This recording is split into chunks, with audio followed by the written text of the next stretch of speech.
Hello student, नमस्कार। आपका स्वागत है मेरे प्यारे बच्चों इस वीडियो में। और मैं उम्मीद करूंगा कि आप सभी बच्चे एकदम बढ़िया होंगे, मजे में होंगे, तंदुरुस्त होंगे माय डियर स्टूडेंट्स। सो बेटा, ये वीडियो मैं लेके आया हूं with respect to CA foundation accounting के लास्ट के 3 मंथ्स की हमारी स्ट्रेटेजी क्या होनी चाहिए फॉर सितंबर 26 अटेम्प्ट। ठीक है ना, we are at the end of the May. हमारे पास में क्लासेस चल रही है, हमारे को कहीं ना कहीं थोड़ी बहुत टेंशन होती है। डेट शीट आ चुकी है और इस बार तो पेपर्स भी जो है वो थोड़े से पहले है। जनरली जो पेपर्स होते हैं वो मिड ऑफ सितंबर तक होते हैं। इस बार पेपर आपके 2 सितंबर शुरू हो रहे हैं, तो कहीं ना कहीं वो 10-15 दिन आप लोगों के पास में कम भी है इस बार जो है as compared to the previous जो बच्चे होते हैं। ठीक है ना, बट नेवरदलेस हमारे पास जो समय बचा है हमें उसको बेस्ट तरीके से यूटिलाइज करना है और हमें अपनी तैयारी ऐसे करनी है कि हम अकाउंट जो है सब्जेक्ट के अंदर बढ़िया नंबर लेके आ गए।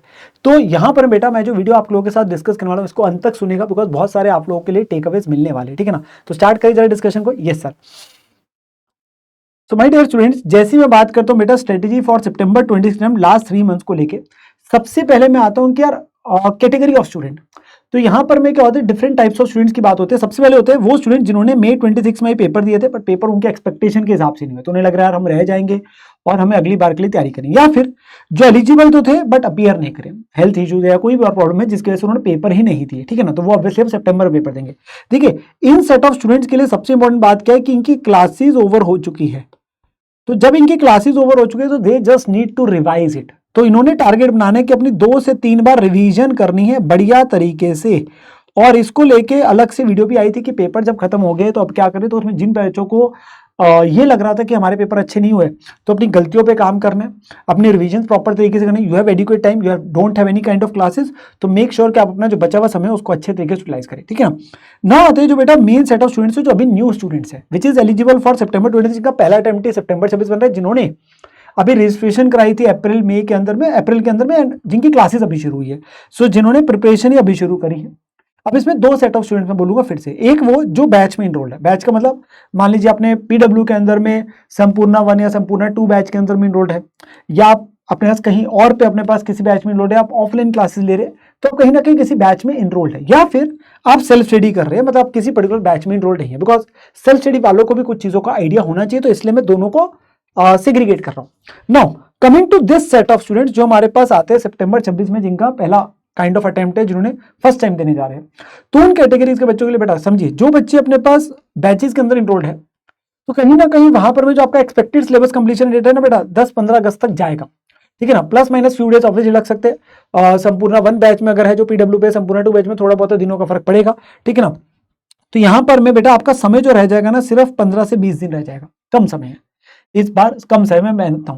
तो हमारे लिए इंपॉर्टेंट क्या होता है कि जब हम अपनी क्लासेस लगा रहे हैं, हम ये ना सोचे क्लासेस कंप्लीट होने के बाद रिवीजन शुरू करेंगे। यार इस टाइम पे तो मैक्सिमम एक बढ़िया रिवीजन कर पाएंगे, एक बढ़िया रिवीजन, या कुछ सब्जेक्ट्स की चलो 2 रिवीजन भी कर लेंगे। तभी मैं आपको बोल रहा हूं हमारे लिए इंपॉर्टेंट है कि हम रिवीजन अभी साथ साथ ही करते चले, और हम क्वेश्चन जो अलग अलग है ना उनको अभी सिलेक्ट करते चले। ये डिफरेंट क्वेश्चन है, डिफरेंट, ताकि हमारे पास पता रहे कि रिवीजन में हमने कौन से क्वेश्चन करने हैं।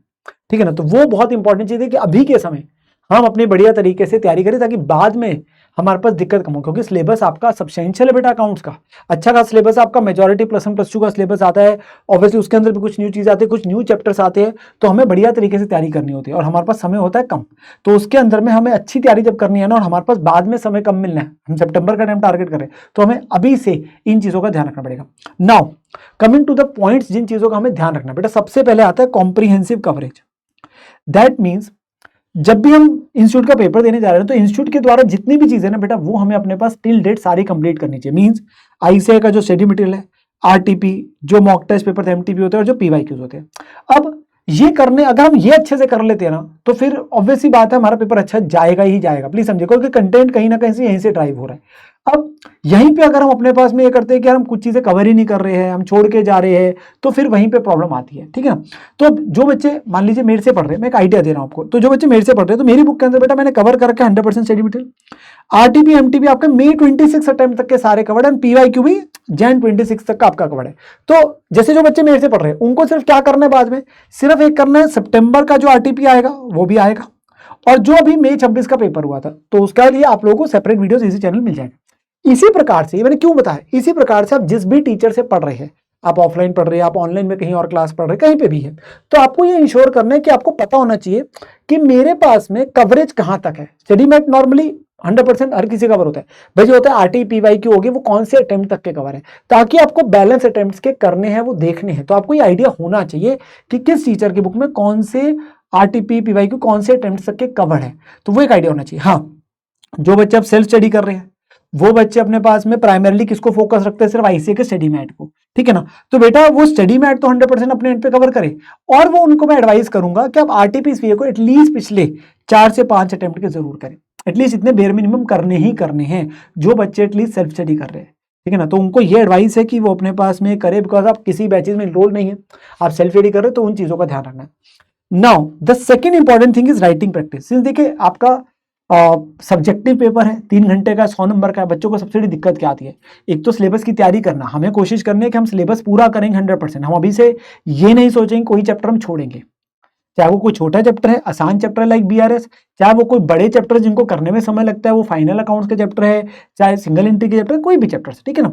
तो हमें सारे चैप्टर्स करने हैं। अभी हमने ये नहीं सोचना हमने कौन सा चैप्टर छोड़ना है, कौन सा करके जाना है, ऐसा कुछ हम सारा करेंगे। नो, इसमें इंपॉर्टेंट चीज आती है बेटा, डिस्क्रिप्टिव पेपर है 3 घंटे में।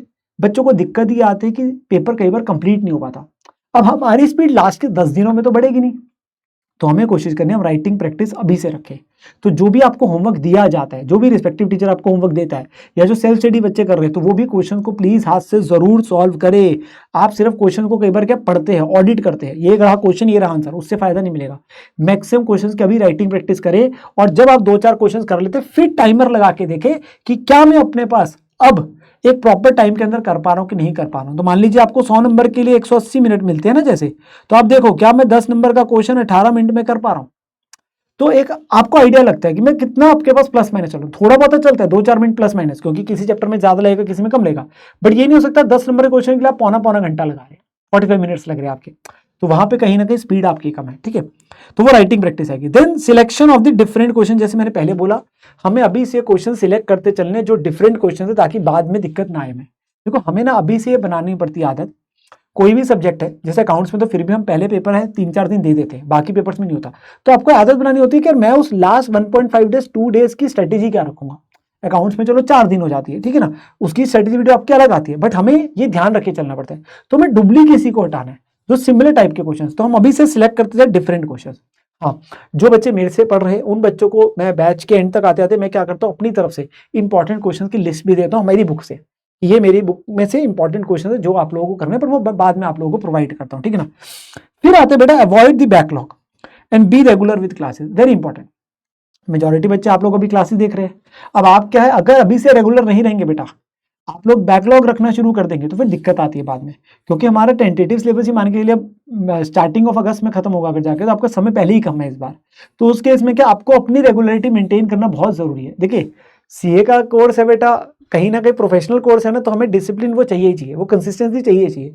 तो आप लोगों के लिए बहुत जरूरी है कि कोशिश रखें कि जो क्लासेस आप देख रहे हैं वो डेली बेसिस पे देखें, उसका जो होमवर्क है वो करें, साथ साथ अपने चीजें रिवाइज कर देंगे, आपको फिर बाद में उतनी ही दिक्कत कम आएगी, ठीक है ना। तो वो आपने इंश्योर करना है। हाँ, कई बार आपको लगता है क्लास किसी सब्जेक्ट की, किसी टीचर की, मान लीजिए किसी को हो सकता है यार मेरी क्लास ही लगता है कि यार स्लो है, लेट से, ठीक है ना, तो आप क्या कर सकते हैं, अपना समय बचाने के लिए उसे बाद में सुन लीजिए, 1.5 पे, 1.25 पे, 2x पे, जैसे आपको कन्वीनियंट है, जिससे आपको समझ आ जाए। समझ आना इज इंपॉर्टेंट, ये ना हो 2 घंटे क्लास है 2x पे चला रहे फिर भी 4 घंटे में, तो उसका कोई फायदा नहीं। तो आपके लिए इंपॉर्टेंट कि जहां आपको लगता है पेस स्लो है बहुत ज्यादा, बच्चा टू बच्चा वेरी करता है, किसी की प्रैक्टिकल में, किसी की थ्योरी की, तो वहां कोशिश करनी है कि आप लोगों को लगता है रिकॉर्डेड में शिफ्ट हो जाए, आप लाइव ना लगाए, वो आपके ऑप्शन है। बट मेरा सिर्फ ये कहना है आप जैसा भी अपना शेड्यूल बनाए उसके अंदर में आपको कोशिश करनी है कि बैकलॉग ना हो और रेगुलर है classes. Then appear for the test. Since जब मैं बार बार बोल रहा हूं टाइम बाद में कम है ना, अभी से जो आपके चैप्टर वाइज टेस्ट होते हैं ना वो जरूर दीजिए, तभी आपको अपनी गलतियों का पता चलेगा। और रही बात गलतियों की, जब खुद क्वेश्चंस करते हैं ना, तो अभी अपने पास में जो भी आप गलतियां है ना बेटा कर रहे हो, उनके आप अपने पास मिस्टेक्स को हाईलाइट कर चले, उसे अभी से कलर डिफरेंट पेन के कलर से मार्क कर, ये मेरी गलती होती है तो वो लिख लीजिए। और गलती होने में कोई दिक्कत नहीं, अभी जब क्वेश्चन खुद कर रहे हैं दैट इज संभावित, गलती होना संभावित है बेटा, मेरे से भी होती थी गलती। बट हमें क्या, जब पता रहेगा ना गलती करते हैं, अगली बार जब रिवाइज करेंगे तो पता रहेगा अच्छा मेरी इस पॉइंट में गलती होती थी और आपने हाईलाइट, तो आपको वो पता रहेगा, कॉन्शियस आ जाएगा एक प्रकार के, तो वहां पे आप फिर गलती नहीं होगी। और अपनी मिस्टेक रजिस्टर या तो सेपरेट बना लीजिए कि मेरे इस चैप्टर में इस प्रकार की गलतियां होती है, तो आप कोशिश करें कि जो गलतियां उन्हें हाईलाइट करते हैं आपको पता रहेगा ना, तो फिर जब आप रिवाइज करेंगे आपको पता रहेगा अच्छा मेरी इस चैप्टर में इस प्रकार की गलतियां होती है, तो मैं उसे अवॉइड करूंगा, ठीक है ना। फिर कुछ आते बेटा आप लोगों के साथ में अगली कुछ और इंपॉर्टेंट बातें जिन्हें हमें ध्यान रखना है। सबसे पहले टाइम टेबल प्लीज फॉलो करिए, whether you are attending the regular live classes, whether you are going for the recorded classes, आपका एक फिक्स टाइम टेबल होना चाहिए in terms of attending the classes, in terms of your उसके अलावा जो आप revision और जो अपना होमवर्क कर रहे हैं।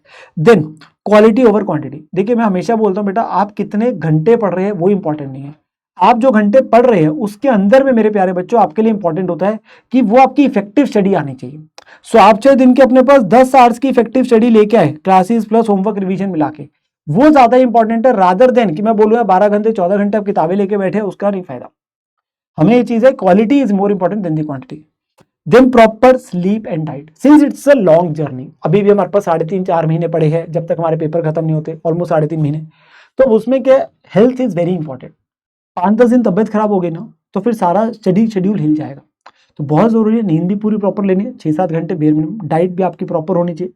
थोड़ा सा अभी क्या समर का सीजन चल रहा है, बहुत हैवी समर्स है कुछ एरियाज में, तो कोशिश करिए अपने आप को हाइड्रेटेड रखिए, जो भी आप मील वगैरह ले रहे हो उसके टाइमिंग और जो क्वांटिटी वो जो भी है, मतलब वो डाइट अपने पास में प्रॉपर रखिए, नींद भी अपने प्रॉपर रखिए, बिकॉज हेल्थ इज जैसे बोला जाता है वेल्थ, तो वो बहुत इंपॉर्टेंट, अभी हेल्थ आप लोगों की बहुत इंपॉर्टेंट है।